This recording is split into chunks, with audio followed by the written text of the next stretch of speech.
அனைவருக்கும் வணக்கம். தமிழ்நாட்டு அரசியல் களமே பயங்கரமா அதாவது வெயிலை விட உச்சத்துல ஹீட்ல போயிட்டு இருக்கு. எல்லாருமே அவங்கவுங்க கட்சியில வேட்பாளர்கள் தான் அறிவிக்கிற நிலைமையில தாவேகா சைட்ல எதுவுமே வரலையே. தாவேகா சைட்ல என்ன பரபரப்பான செய்தி அப்படின்னு பாத்தீங்கன்னா, பொன்ராஜ் அப்படின்ற ஒரு அரசியல் விமர்சகர் அவர் இதுக்கு முன்னாடி ஐயா அப்துல் கலாம் அவர்கள்ட்ட உதவியாளராக பணிபுரிஞ்சு ஒரு தனி இயக்கம் ஒன்று வச்சு நடத்திட்டு இருக்காரு. அதை தாண்டி அரசியல் விமர்சனங்கள்ல டிபேட்ல பங்கெடுத்துப்பாரு, தனியார் யூடியூப் சேனல்களுக்கு பேட்டி கொடுப்பாரு. ஸோ அந்த மாதிரி ஒரு தனியார் யூடியூப் சேனலுக்கு ஒரு பேட்டி கொடுக்கும்போது தாவேகாவை பத்தி விமர்சனம் பண்ணும்போது தாவேகா பெண்களை ஒரு தரைக்குறவான வார்த்தையை உபயோகப்படுத்தி விமர்சனம் பண்றாரு.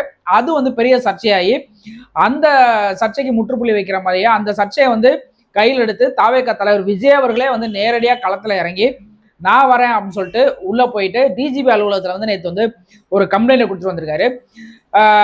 ஸோ எதுக்குமே வெளிவராத விஜய் அவர்கள் இந்த பிரச்சனையை கையில் எடுத்து தானே முன் டிஜிபி அலுவலகத்தில் போய் கம்ப்ளைண்ட் கொடுத்ததற்கான பின்னணி அந்த அரசியல்வாதிகள் எது பண்ணாலும் ஒரு பின்னாடி ஒரு ஒரு ஒரு காரணம் ஒன்று இருக்கும். ஸோ அதுக்கான காரணத்தை தான் இந்த வீடியோல நம்ம பேச போறோம். பொன்ராஜ் பேசினதை எந்த வகையிலுமே நம்ம நியாயப்படுத்தி இந்த வீடியோல பேச போறதே கிடையாது. அதே நேரத்தில் பொன்ராஜ் பேசினதுக்கு எதிர்வினையாற்றின விஜய் அவர்களோட அரசியல், பொன்ராஜ் பேசினது வன்மையா கண்டிக்கக்கூடிய விஷயங்களை பற்றி தான் இந்த வீடியோல தெளிவா பேச போறோம். நம்ம சேனல் இது வரைக்கும் சப்ஸ்கிரைப் பண்ணாம பார்த்துட்டீங்கன்னா சப்ஸ்கிரைப் பண்ணி பாருங்க. அப்படியே பக்கத்தில் இருக்க ஆல் பெல் ஐகானை கிளிக் பண்ணிக்கிறீங்க. நான் போடுற எல்லா அரசியல் சம்பந்தமான தினசரி வீடியோக்களும் உங்களுக்கு நோட்டிபிகேஷன் மூலமா ரீச் ஆயிரும். தாவேகாவோட இந்த நடவடிக்கை, அதாவது எந்த பிரச்சனைக்குமே வெளியில வராத விஜய் அவர்கள் இந்த பிரச்சனைக்கு தானே முன் டிஜிபி அலுவலகம் வரைக்கும் கம்ப்ளைண்ட் கொடுக்குறாரு அப்படின்றது ஒரு பெரிய அரசியல்ல ஒரு பெரிய பரபரப்பான ஒரு செய்தியா மாறுது. பொதுவாகவே இந்த மாதிரி பிரச்சனைகளுக்கெல்லாம் என்ன பண்ணுவாங்க அப்படின்னு பாத்தீங்கன்னா, அந்தந்த கட்சியில ஒரு வழக்கறிஞர் அணி இருக்கும். அப்படி இல்லைன்னா ஒரு ஐடி விங் அணி, அதோட ஹெட் இருப்பாங்க, அல்லது அதுக்கு இரண்டாம் கட்ட தலைவர்கள் யாராவது இருப்பாங்க, பொதுச் செயலாளர், அந்த மாதிரி தலைவர்கள் இருப்பாங்க. ஸோ அவங்க இந்த பிரச்சனையை கையில் எடுத்து கோர்ட்ல வழக்கு போடுறது, அல்லது போலீஸ்ல கம்ப்ளைண்ட் கொடுக்கறது, அப்படி இல்லைன்னா செய்தி ஊடகங்கள்ல ஒரு கண்டன அறிக்கைகள் விடுறது, அதை பத்தின பிரஸ் மீட் கொடுக்கறது அப்படின்ற மாதிரி இந்த நடவடிக்கைகள் இருப்பாங்க. ஆனா ஒரு கட்சியோட தலைவரே இறங்கி பண்றாரு அப்படின்னா அது அந்த விஷயம் ஒரு பெருசா பார்க்கப்படும் இல்லையா? ஸோ அந்த கோணத்துலதான் இந்த பிரச்சனை பாக்குற மாதிரி இருக்கு. அதுக்கு முன்னாடி பொன்ராஜ் அவர்கள் பேசுனது, அவர் ஒரு நல்ல விஷயத்துக்காக தான் பேசினாரு. அவர் இந்த பெண்கள் ஏன் அவ்வளவு ஒரு தற்கொலை கூட்டமா இருக்காங்க அப்படின்ற மாதிரி அந்த ஒரு நல்ல எண்ணத்தோட தான் பேசினாரு அப்படின்னு சொல்லிட்டு அவரோட பேச்சை எந்த வகையிலுமே நியாயப்படுத்த முடியாது. அரசியல் விமர்சனங்கள் இருக்கலாம். அரசியல் விமர்சனங்கள் ஒரு நல்ல ஆரோக்கியமான ஒரு விஷயம்தான். இன்னைக்கு இருக்க அரசியல் செயல்பாடுகளையும் அரசியல் தலைவர்களோட செயல்பாடுகளையும் எல்லா மக்கள்கிட்டையும் கொண்டு போய் சேர்க்கிற ஊடகங்கள் இந்த மாதிரி சமூக வலைதளங்கள் தான். யூடியூபா இருக்கட்டும், ஃபேஸ்புக்கா இருக்கட்டும், இன்ஸ்டாகிராமா இருக்கட்டும். ஸோ இந்த மாதிரி சமூக ஊடகங்கள் தான் எல்லா மக்கள்கிட்டையுமே கொண்டு போய் சேர்க்குது. பெரிய ஊடகங்கள், அச்சு ஊடகங்களும் செய்ய மறுப்பதை அவங்க ஒரு சார்பு அரசியல் சார்பு எடுத்து சார்பு நிலைப்பாடு எடுத்து அது சம்பந்தமாவே பேசிக்கிட்டு சில செய்திகளை போட்டும் போடாம மறைச்சிக்கிட்டு இருந்த காலத்துக்கு சரியான மாற்று சக்தியாக இருக்கிறதா இன்னைக்கு இருக்க சமூக ஊடகங்கள். ஸோ அப்ப இதுல இருக்க விவாதங்களும் இதுல இருக்க கருத்துக்களும் எல்லா மக்கள்கிட்டையுமே அழகா போய் ரீச் ஆயிருது. அவங்களுக்கு தேவையான கருத்துக்களை எடுத்துக்கிறாங்க, தேவையில்லாததை விமர்சனம் பண்றாங்க. ஆனா இந்த விமர்சனம்ன்ற பேர்ல சமீப காலமா பாத்தீங்கன்னா, சமீப காலம்னா இப்போ ஒரு வாரம் 2 வாரம்லாம் கிடையாது, கொஞ்ச நாட்களாவே என்னைக்கெல்லாம் இந்த யூடியூப் வீடியோ அதிக மக்கள் பார்க்க ஆரம்பிச்சாங்களோ, என்னைக்கு சமூக ஊடகங்கள் அரசியல் களத்துக்குள்ள உள்ள புகுந்ததோ அன்னைக்குல இருந்தே இந்த அரசியல் விமர்சனம் ஒரு எல்லை மீறிய விமர்சனமா தான் இருக்கு. ஒரு அநாகரிகத்தின் உச்சம், அருவருக்கத்தக்க வார்த்தைகள், ஒரு தனிப்பட்ட நபரோட வாழ்க்கை, அவரோட குடும்ப விஷயங்களை இழுத்து வச்சு பேசுறது, பெண்களை பத்தி இழிவா பேசுறது, அரசியல் சார்ந்த அரசியல் களத்துல இருக்க பெண் நிர்வாகிகள், அது எந்த கட்சியாலும் நான் பொதுவாக தான் பேசுறேன், தாவேகா மட்டும் பத்தி பேசல. ஸோ இந்த மாதிரி எல்லாரையும் பத்தி ரொம்ப தரக்குறைவாகவும் ரொம்ப கீழ்த்தரமாகவும் பேசுற வீடியோக்கள் வைரல் ஆகுது. அந்த வீடியோக்களை எல்லாருமே பாக்குறாங்க. ஒரு சாதாரணமா நாகரிகமா அரசியல் விமர்சனங்கள் பண்ற வீடியோக்களை எங்களை மாதிரி ஒரு ஆட்களை அதிகமா அதிக பார்வையாளர்கள் பார்க்க மாட்டாங்க. நானே ஒரு 2-3 ஒரு கான்ட்ரவர்சியா ஒரு 2-3 வார்த்தை பேசினாப்னா அந்த வீடியோ வந்து வைரல் ஆகக்கூடிய சூழல் தான் வந்து இன்னைக்கு இருக்கு. அதனால என்னவோ தெரியல, இந்த அரசியல் விமர்சனம் பண்றவங்கன்ற பேர்ல எல்லாருமே வந்து இன்னைக்கு வந்து ஏதோ ஒரு பத்திரிகையில வேலை பார்த்துட்டு அங்க இருந்து வெளில வந்துட்டு பத்திரிகையாளர்கள் ஒரு குரூப், அரசியல் விமர்சகர்கள்னு ஒரு குரூப், ஸோ இந்த மாதிரி வந்து அந்தந்த கட்சிக்கான ஐடி விங்கு அப்புறம் அந்த கட்சி சார்பு நிலை எடுத்துக்கக்கூடிய சில ஆதரவாளர்கள் அவங்கெல்லாம் வந்து இன்னைக்கு வந்து பேசுறாங்க. பேசுறது தப்பு கிடையாது. அதே நேரத்தில் வந்து நாகரிகமான வார்த்தைகளையும் நம்ம இந்த சமுதாயத்தோட ஒரு பார்ட், ஒரு அங்கம் அப்படின்ற அந்த ஒரு புரிதலோடையும் என் வீட்லையும் பெண்கள் இருக்காங்க, என் வீட்லையும் ஆண்கள் இருக்காங்க அப்படின்ற அந்த ஒரு நாகரிகத்தோடையும் அந்த அரசியல் விமர்சனங்கள் இருக்கணும் அப்படின்றதான் நம்மளோட பார்வை.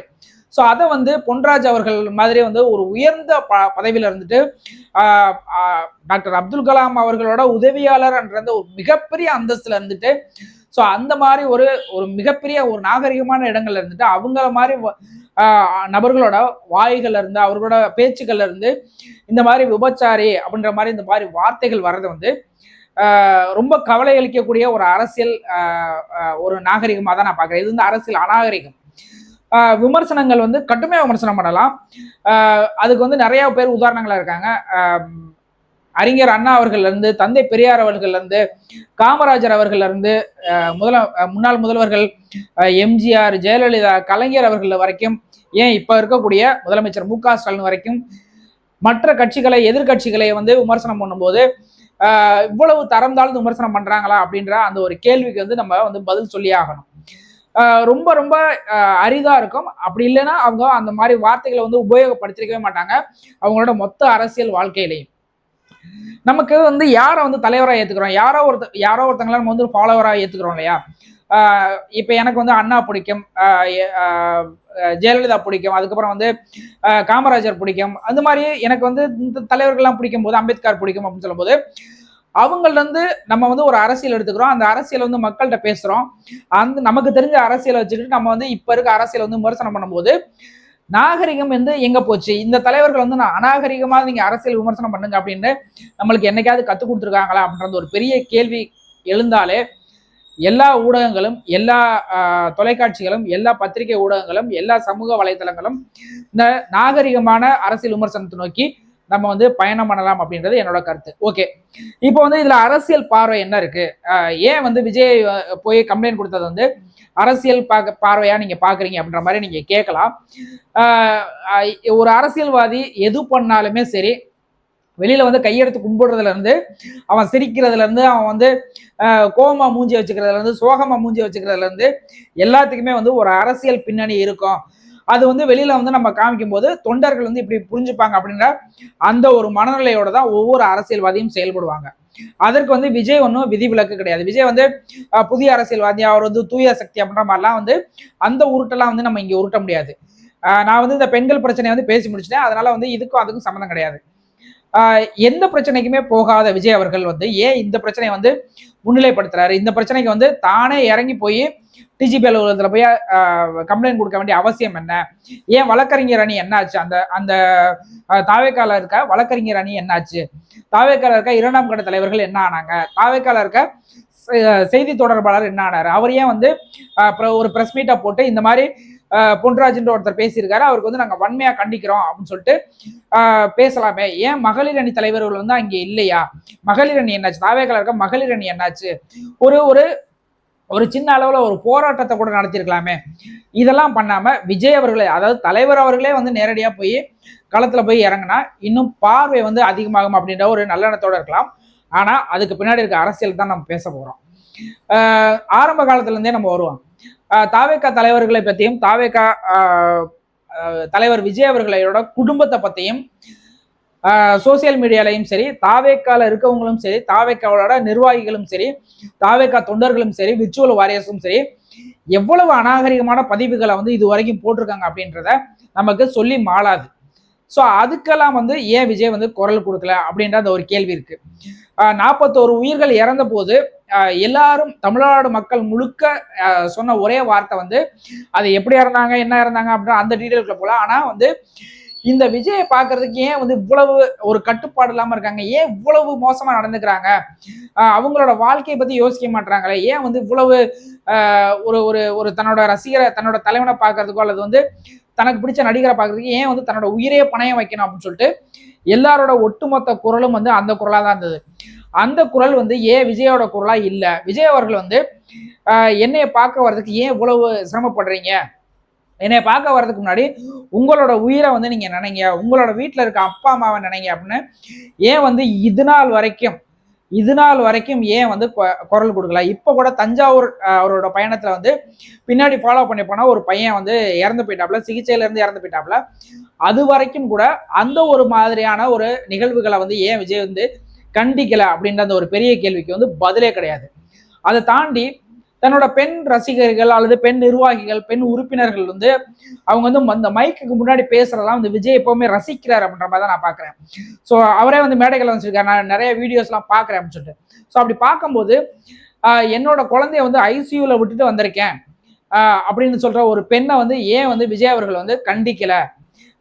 எனக்கு வந்து ஒரே ஒரு பொண்ணு தான், அந்த பொண்ணை வந்து நான் ஐசியூல விட்டுட்டு வந்துட்டேன், எனக்கு விஜய் தான் முக்கியம் அப்படின்னு சொல்லக்கூடிய பெண் உறுப்பினரா அல்லது நிர்வாகியா அல்லது வந்து பெண் ரசிகான்றதே நமக்கு தெரியாது, அவங்கள ஏன் கண்டிக்கல?